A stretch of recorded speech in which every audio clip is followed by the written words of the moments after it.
हरि गोविन्द गोकुलनन्दन गोविन्द। शतमानं भवति शतायुः पुरुषः शतेन्द्रिय आयुष्येवेन्द्रिये प्रतिष्ठति।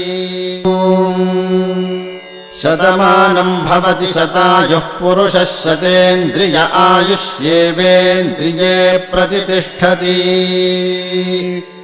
शतमानं भवति शतमानकं शतमानं भवति शतायुः शतायुर्भवति शतमानकं शतमानं भवति शतायुः शतमानमिति शतमानं भवति शतायुः शतायुर्भवति शतायुः पुरुषः शतायुर्भवति शतायुः पुरुषः शतायुः पुरुषः शतायुः पुरुषः शतेन्द्रियः पुरुषः शतायुः पुरुषः शतेन्द्रियः शतायुरिति शतायुः पुरुषः शतेन्द्रियः पुरुषः शतेन्द्रिय आयुष्यायुषि शतेन्द्रियः पुरुषः शतेन्द्रिय आयुषि शतेन्द्रिय आयुष्यायुषि शतेन्द्रिय आयुष्येवैवायुषि शतेन्द्रिय आयुष्येव शतेन्द्रिय इति शत